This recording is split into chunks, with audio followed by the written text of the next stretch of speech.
നമസ്കാരം. Sreenarayana Guru open university third semester degree ക്ലാസ്സുകളിലേക്ക് സ്വാഗതം. ഇന്ന് നമ്മൾ ഡിസ്കസ് ചെയ്യാൻ പോകുന്നത് സോഷ്യൽ ബിഹേവിയർ എന്ന പേപ്പറിലെ ആറാമത്തെ ബ്ലോക്കായ ഗ്രൂപ്പ് ഡൈനാമിക്സിലെ ഒന്നാമത്തെ യൂണിറ്റായ അണ്ടർസ്റ്റാൻഡിംഗ് ഗ്രൂപ്പ്സ് എന്ന പാഠഭാഗമാണ്. ഇതിലാദ്യമായിട്ട് നമുക്ക് ഗ്രൂപ്പ്സ് എന്ന് പറഞ്ഞാൽ എന്താണെന്ന് നോക്കാം. അതിന്റെ ഡെഫിനിഷൻ ആണ് പറയാൻ പോകുന്നത്. ഒരു ഗ്രൂപ്പ് എന്നത് ഒരു പൊതുവായ ലക്ഷ്യം നേടാൻ വേണ്ടിയിട്ട്, അല്ലെങ്കിൽ ഒരു പൊതുവായ താല്പര്യം, അല്ലെങ്കിൽ ഒരു പ്രത്യേക എന്തെങ്കിലും ഒരു പ്രത്യേകത പങ്കിടുന്ന ആളുകളുടെ ഒരു കൂട്ടത്തിനെയാണ് നമ്മൾ ഗ്രൂപ്പ് എന്ന് പറയുന്നത്. ഇവര് പരസ്പരം കമ്മ്യൂണിക്കേഷൻ ചെയ്യുകയും അതേപോലെ ഒരുമിച്ച് ഒരു ലക്ഷ്യത്തിന് വേണ്ടിയിട്ട് പ്രവർത്തിക്കുകയും ഒരു ഐക്യബോധവും ഉണ്ടായിരിക്കും. ഇപ്പൊ നമ്മൾ ട്രെയിനിലോ അല്ലെങ്കിൽ ഒരു ക്യൂവിലോ ഉള്ള ആളുകളെ നമ്മൾ പൊതുവെ ഗ്രൂപ്പ് എന്ന് പറയാറില്ല. കാരണം എന്താ വെച്ചാൽ അവർക്കൊരു പ്രത്യേകമായിട്ടുള്ള ഒരു ലക്ഷ്യമോ അല്ലെങ്കിൽ എല്ലാവരും കൂടി ചേർന്നിട്ടുള്ള ഒരു എന്തെങ്കിലും ഒരു ഗോളിന് അച്ചീവ് ചെയ്യാൻ വേണ്ടിയിട്ടോ അല്ല അവര് നിൽക്കുന്നത്. അതുകൊണ്ടാണ് നമ്മൾ അതിനെ ഗ്രൂപ്പ് എന്ന് പറയാത്തത്. അപ്പോൾ ഗ്രൂപ്പ് എന്ന് പറഞ്ഞാല് അവർക്ക് വ്യക്തമായിട്ടുള്ള ഒരു ഘടനവും അതുപോലെ സംവേദനവും ഉണ്ടാവും. ഓരോ ഗ്രൂപ്പിനും തങ്ങളുടെ അവരുടേതായിട്ടുള്ള ഓരോരോ സ്വഭാവങ്ങൾ ഉണ്ടാവും, സ്വതന്ത്ര സ്വഭാവം ഉണ്ടാവും, ലക്ഷ്യം ഉണ്ടാവും, പ്രവർത്തന രീതി, ഇതൊക്കെ ഉണ്ടാവും. ഇനി ഗ്രൂപ്പിന്റെ ഉദാഹരണമാണ് പറയുന്നത്. ഒന്നാമത്തത് കുടുംബം. ബന്ധവും സ്നേഹവും പങ്കിടുന്ന അംഗങ്ങൾ ഒരുമിച്ച് കൂടുന്ന കൂട്ടത്തിനെയാണ് നമ്മൾ കുടുംബം എന്ന് പറയുന്നത്. അതുപോലെ ഒരു സ്പോർട്സ് ടീം, ഒരു പ്രത്യേക ലക്ഷ്യം, ഒരു അവരുടെ ടീം വിജയിക്കണം എന്ന് പറയുന്ന ഒരു ലക്ഷ്യത്തിന് വേണ്ടിയിട്ട് അവർ പ്രവർത്തിക്കുന്നുണ്ടാവും. അതിനെയാണ് നമ്മൾ സ്പോർട്സ് ടീം എന്ന് ഇതിന്റെ ഒരു ഗ്രൂപ്പിനൊരു ഉദാഹരണമായിട്ട് പറയാം. ഇനി അടുത്ത് പറയുന്നത് നേച്ചർ ഓഫ് ഗ്രൂപ്പ്. ഗ്രൂപ്പിന്റെ സ്വഭാവം എങ്ങനെയാണെന്നാണ് പറയുന്നത്. ഒന്നാമത്തതാണ് സൈസ് ആൻഡ് സ്ട്രക്ചർ. ഗ്രൂപ്പിന്റെ വലിപ്പവും അതുപോലെ ഘടനയും. ഗ്രൂപ്പുകൾ ചിലപ്പോൾ ചെറുതായിരിക്കാം അല്ലെങ്കിൽ വലുതായിരിക്കാം. ചെറുതെന്ന് പറഞ്ഞാൽ ഇപ്പൊ ഒരു ബുക്കിന്റെ ഒരു ക്ലബ്ബ്, അല്ലെങ്കിൽ വലിയ ഗ്രൂപ്പ് എന്ന് പറയുമ്പോൾ ഏതെങ്കിലും ഒരു വലിയൊരു MNC പോലുള്ള ഒരു കമ്പനി, ഇങ്ങനെയൊക്കെ ആവാം. ചെറിയ ഗ്രൂപ്പുകളിൽ എല്ലാവരും തുല്യമായിട്ട് പങ്കെടുക്കുമ്പോൾ വലിയ സംഘാടനകൾ പോലെയുള്ള ഗ്രൂപ്പുകളിൽ മാനേജ്മെന്റ്സ് ഹൈറാർക്കിയൽ ഓർഡറിലായിരിക്കും കാര്യങ്ങളെല്ലാം ചെയ്യുന്നുണ്ടാവുക. അടുത്ത ഒരു നേച്ചറാണ് കൊഹഷൻ ആൻഡ് യൂണിറ്റി. ഗ്രൂപ്പിലെ അംഗങ്ങൾ തമ്മിൽ ലക്ഷ്യങ്ങള്, അനുഭവങ്ങള് അല്ലെങ്കിൽ സൗഹൃദ ബന്ധങ്ങള് വഴി ഒരു കൂട്ടമാണ്. ഒരു ഏകത്വം ആയിട്ടുള്ള ഒരു ബന്ധം തോന്നുന്നതിനെയാണ് നമ്മൾ കൊഹഷൻ ആൻഡ് യൂണിറ്റി എന്ന് പറയുന്നത്. ഇപ്പൊ ഇതിന്റെ ഒരു ഉദാഹരണമാണ് സ്പോർട്സ് ടീം. വിജയലക്ഷ്യത്തിന് വേണ്ടിയിട്ട് അവരെല്ലാവരും ഒരുപോലെ, അവരെല്ലാവരും ഒന്നാണ് എന്നുള്ള ഒരു ബോധം ഉണ്ടാവുന്നത്. അടുത്തതാണ് നോംസ് ആൻഡ് എക്സ്പെക്ടേഷൻസ്. ഗ്രൂപ്പിന്റെ പ്രവർത്തനത്തിനായിട്ട് ചില നിയമങ്ങളോ അല്ലെങ്കിൽ പെരുമാറ്റ ചട്ടങ്ങളോ ഉണ്ടായിരിക്കും. ഇതിനെയാണ് നമ്മൾ നോംസ് ആൻഡ് എക്സ്പെക്ടേഷൻസ് എന്ന് പറയുന്നത്. ഉദാഹരണം, ഇപ്പൊ ഒരു സ്റ്റഡി ഗ്രൂപ്പിലാണെന്നുണ്ടെങ്കിൽ എല്ലാവരും പഠിച്ചു വരണം, ആ ഒരു പാഠഭാഗം പഠിച്ചു വരണം എന്ന് പറയുന്നത് അവരുടെ ഒരു നോമായിട്ട് അവർ പറയുന്നതാവും. അടുത്തതാണ് റോൾസ് ആൻഡ് റെസ്പോൺസിബിലിറ്റീസ്. ഓരോ അംഗത്തിനും ഓരോരോ നിർദ്ദിഷ്ടമായിട്ടുള്ള ഒരു പങ്ക് ഉണ്ടായിരിക്കും. ഉദാഹരണം, ഒരു പ്രൊജക്ട് ടീമിലാണെന്നുണ്ടെങ്കിൽ ഒരു മാനേജർ ഉണ്ടാകും, ഒരു ഡാറ്റ കളക്ടർ ഉണ്ടാവും, ഒരു വിശകലനം നടത്തുന്ന ഒരാൾ ഉണ്ടാകും. ഇങ്ങനെ ഓരോരോ അംഗത്തിനും ഓരോരോ ചുമതലകൾ ഉണ്ടായിരിക്കും. അടുത്തതാണ് കമ്മ്യൂണിക്കേഷൻ പാറ്റേൺസ്. ഗ്രൂപ്പിലെ ആശയവിനിമയ രീതിയാണ് നമ്മൾ ഈ കമ്മ്യൂണിക്കേഷൻ പാറ്റേൺസിൽ പറയുന്നത്. ഇത് ആ ഒരു കൂട്ടായ്മയുടെ ശക്തി വർദ്ധിപ്പിക്കും. ഓപ്പൺ ആയിട്ടുള്ളതും അതുപോലെ എഫക്റ്റീവ് ആയിട്ടുള്ള കമ്മ്യൂണിക്കേഷൻ ഉണ്ടെന്നുണ്ടെങ്കിൽ ആ ഒരു ടീം ആയിരിക്കും ഏറ്റവും കൂടുതൽ ഫലപ്രദമായിട്ട് കാര്യങ്ങൾ ചെയ്യുന്നുണ്ടാവുക.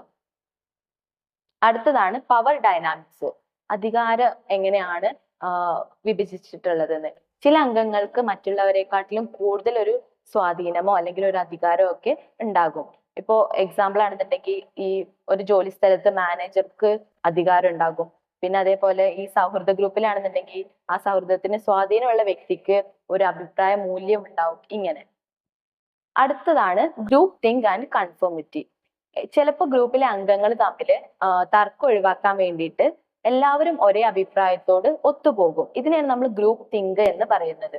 അല്ലെങ്കിൽ ഗ്രൂപ്പിന്റെ ചട്ടങ്ങൾ പാലിക്കാൻ വേണ്ടിയിട്ട് നമുക്ക് വ്യക്തിപരമായിട്ടുള്ള അഭിപ്രായം ഉണ്ടെന്നുണ്ടെങ്കിലും അത് ഒഴിവാക്കിയങ്ങാണ്ട് ഗ്രൂപ്പ് എന്താണോ പറയുന്നത് അതിലോട്ട് നമ്മളും ചേർന്ന് പോകും. ഇതിനാണ് നമ്മൾ കൺഫോമിറ്റി എന്നും പറയുന്നത്. ഇനി അടുത്ത ടോപ്പിക്കാണ് ടൈപ്സ് ഓഫ് ഗ്രൂപ്പ്. ഗ്രൂപ്പുകൾ അവരുടെ ഘടന, ബന്ധം, അംഗത്വം, ലക്ഷ്യം എന്നിവയുടെയൊക്കെ അടിസ്ഥാനത്തിൽ പല തരങ്ങളിലായിട്ട് വിഭജിച്ചിട്ടുണ്ട്. അതിൽ ഒന്നാമത്തേത് based on structure and organisation. ഘടനയുടെയും സംഘടനയുടെയും അനുസരിച്ചിട്ട് എങ്ങനെയാണ് തരംതിരിച്ചിരിക്കുന്നത് എന്ന് നോക്കാം. ഒന്നാമത്തേതാണ് ഫോർമൽ ഗ്രൂപ്പ്. ഫോർമൽ ഗ്രൂപ്പ് എന്ന് പറഞ്ഞാല് നിശ്ചിതമായിട്ടുള്ള ഒരു നിയമങ്ങളും ഒരു ഉത്തരവാദിത്തങ്ങളും ഉള്ള ഒരു ഗ്രൂപ്പിനെയാണ് നമ്മൾ ഫോർമൽ ഗ്രൂപ്പ് എന്ന് പറയുന്നത്. ഉദാഹരണം ഒരു ഓഫീസ് അല്ലെങ്കിൽ ഒരു കമ്പനി. അടുത്തതാണ് ഇൻഫോർമൽ ഗ്രൂപ്പ്. സ്വാഭാവികമായിട്ട് രൂപം കൊള്ളുന്ന ഒരു അല്ലെങ്കിൽ നമ്മൾ ഫ്രണ്ട്ഷിപ്പിന് വേണ്ടിയിട്ട്, സൗഹൃദത്തിനൊക്കെ വേണ്ടിയിട്ട് ഒരു താല്പര്യത്തിന്റെ അടിസ്ഥാനത്തിലൊക്കെ ഉണ്ടാക്കുന്ന ഗ്രൂപ്പിനെയാണ് നമ്മൾ ഇൻഫോർമൽ ഗ്രൂപ്പ് എന്ന് പറയുന്നത്. ഇതിന് ഉദാഹരണമായിട്ട് നമുക്ക് ഇപ്പോ സിനിമ കാണാൻ പതിവായിട്ട് പോകുന്ന ഒരു സുഹൃത്തുക്കളുടെ ഒരു ഗ്രൂപ്പ്, ഇത് ഇതിന്റെ ഉദാഹരണമായിട്ട് നമുക്ക് പറയാം. അടുത്തതാണ് based on relationships and intimacy. ബന്ധങ്ങളുടെ അടിസ്ഥാനത്തിൽ എങ്ങനെയാണ് ഗ്രൂപ്പിനെ വിഭജിച്ചിട്ടുള്ളത് എന്നുള്ളത്. ഒന്നാമത്തേതാണ് പ്രൈമറി ഗ്രൂപ്പ്.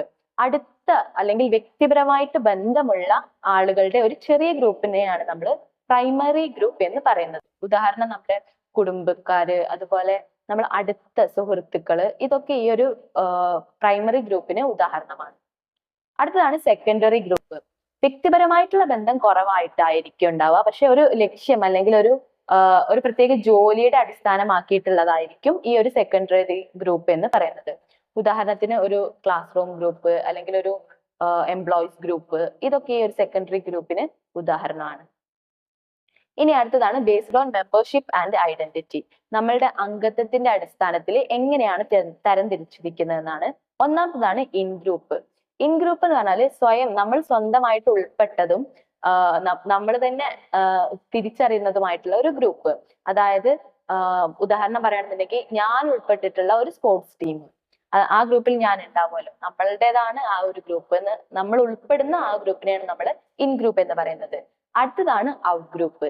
നമ്മൾ ഉൾപ്പെടുത്താത്ത വേറൊരു ഗ്രൂപ്പ്, നമ്മളുടെ എതിർ ടീം എന്നൊക്കെ പറയില്ലേ, അതിന്റെ ഒരു ഉദാഹരണമാണ്. ഇപ്പൊ ഞാൻ ഒരു ഫുട്ബോൾ ടീമില് ഞാൻ ഒരു ഫുട്ബോൾ ടീമിന്റെ അംഗം ആണെങ്കിൽ എൻ്റെ ഒരു എതിർ ടീം ഉണ്ടാവുമല്ലോ, അതിനെയാണ് നമ്മൾ ഔട്ട് ഗ്രൂപ്പ് എന്ന് പറയുന്നത്.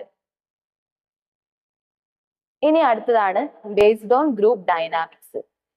ഗ്രൂപ്പ് ബന്ധത്തിന്റെ സ്വഭാവം അനുസരിച്ചിട്ട് എങ്ങനെയാണ് തരംതിരിച്ചിരിക്കുന്നത് എന്ന് നോക്കാം. ഒന്നാമത്തതാണ് കോമൺ ബോണ്ട് ഗ്രൂപ്പ്. അംഗങ്ങൾ തമ്മിൽ വ്യക്തിപരമായിട്ടുള്ള ബന്ധം കൊണ്ട് രൂപപ്പെടുന്ന ഗ്രൂപ്പിനെയാണ് നമ്മൾ കോമൺ ബോണ്ട് ഗ്രൂപ്പ്. അവർക്ക് അവരുടെ ബന്ധം എന്ന് പറഞ്ഞാൽ ഒരു കോമൺ ആയിട്ടുള്ള ഒരു ബന്ധം അവർക്ക് ഉണ്ടായിരിക്കും. ഇപ്പോ സുഹൃത്ത് ഗ്രൂപ്പ് അല്ലെങ്കിൽ നമ്മുടെ ജോലിയുടെ എംപ്ലോയീസ് ഗ്രൂപ്പ്, ഇതൊക്കെ അതിന്റെ ഉദാഹരണമാണ്. അടുത്തതാണ് കോമൺ ഐഡന്റിറ്റി ഗ്രൂപ്പ്. വ്യക്തിപരമായിട്ടുള്ള ബന്ധം ഇല്ലെങ്കിലും നമുക്ക് ഒരേ ഒരു ഐഡന്റിറ്റി പങ്കിടുന്ന ഒരു ഗ്രൂപ്പ്. നമ്മൾ എന്തെങ്കിലും ഒരു പ്രത്യേകതരം ഐഡന്റിറ്റി ആ ഒരു ഗ്രൂപ്പിലുള്ള എല്ലാവരുമായിട്ട് നമ്മൾ പങ്കിടുന്നുണ്ടാവും. ഇത്തരത്തിലുള്ള ഗ്രൂപ്പിനെയാണ് നമ്മൾ കോമൺ ഐഡന്റിറ്റി ഗ്രൂപ്പ് എന്ന് പറയുന്നത്. ഇതിന്റെ ഒരു ഉദാഹരണമാണ് ഒരു സ്പോർട്സ് ടീമിന്റെ അല്ലെങ്കിൽ ഒരു സ്പോർട്സ് ഫാൻസ് ക്ലബ് ഒക്കെ. ഇനി അടുത്തതാണ് സ്റ്റേജസ് ഓഫ് ഗ്രൂപ്പ് ഫോർമേഷൻ.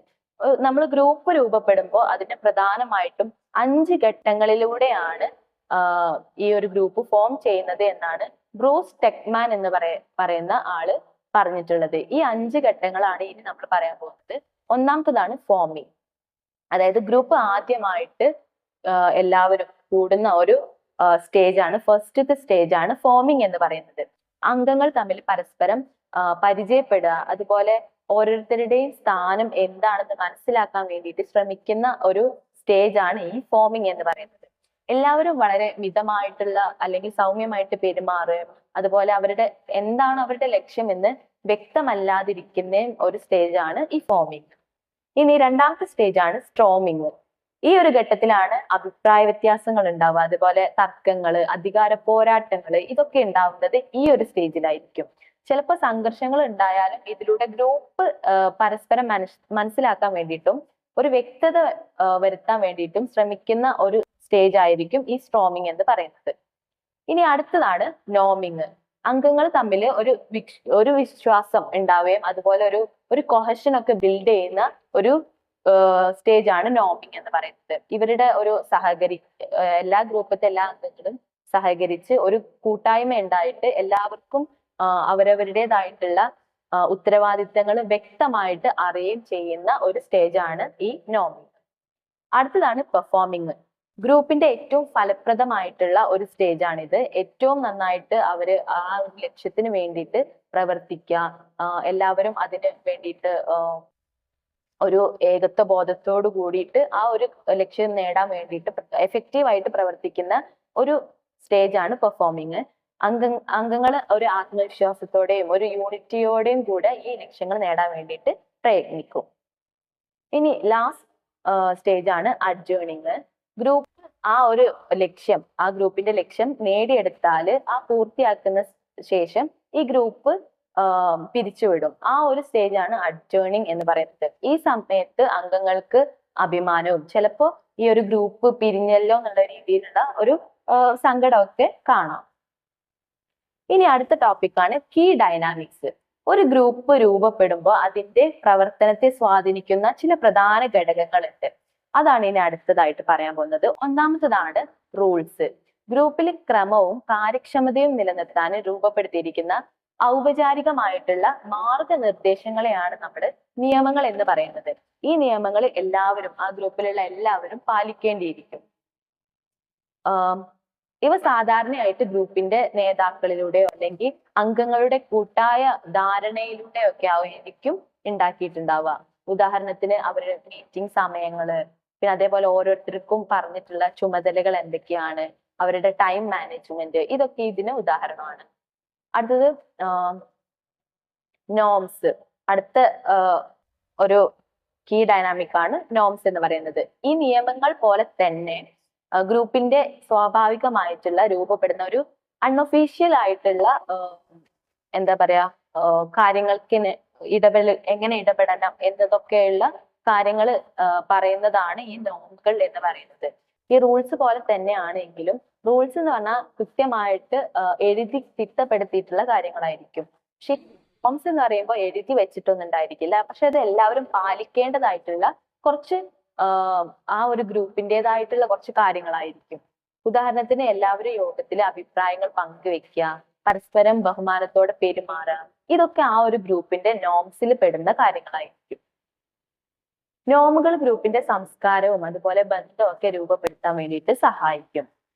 ഇത് സമയത്തിനനുസരിച്ച് മാറുകയും ചെയ്യാം. ഇനി അടുത്തതാണ് റൂൾസ്. ഓരോ അംഗവും ഗ്രൂപ്പിന്റെ ഉള്ളില് സ്വീകരിക്കുന്ന പ്രത്യേകമായിട്ടുള്ള ചുമതലകളോ അല്ലെങ്കിൽ സ്ഥാനങ്ങളോ ഉണ്ടായിരിക്കും. ഇതിനെയാണ് നമ്മൾ റോൾസ് എന്ന് പറയുന്നത്. ചിലപ്പോ ഇത് ഓൾറെഡി നിശ്ചയിച്ചിട്ട് ഇരിക്കുന്നുണ്ടാവും, ചിലപ്പോ ഇത് സ്വാഭാവികമായിട്ടും രൂപപ്പെടുന്നതുമാവാം. വ്യക്തമായിട്ടുള്ള റോൾസ് ഉണ്ടെങ്കിൽ നമുക്ക് ചിന്തകളൊക്കെ കുറച്ചിട്ട് ഉത്തരവാദിത്വത്തോടെ നമുക്ക് ഓരോരോ ലക്ഷ്യത്തിന് വേണ്ടിയിട്ട് പ്രയത്നിക്കാൻ വേണ്ടിയിട്ട് ഹെൽപ്പ് ചെയ്യും. ഇനി അടുത്തതാണ് കൊഹഷൻ. കൊഹഷൻ എന്ന് പറഞ്ഞാൽ ഗ്രൂപ്പ് അംഗങ്ങളെ തമ്മിൽ ബന്ധിപ്പിക്കുന്ന ആ ഒരു സ്നേഹത്തിന്റെയും അതേപോലെ ഒരു വിശ്വാസവും ചേർന്നുള്ള ഒരു ഐക്യത്തിനെയാണ് നമ്മൾ കൊഹഷൻ എന്ന് പറയുന്നത്. അവർ എത്രത്തോളം യൂണിറ്റി ആയിട്ട് ഒരു ഏകത്വ ബോധത്തോടു കൂടി പെരുമാറുന്നു എന്നതാണ് ഈ കൊഹഷനിൽ പറയുന്നത്.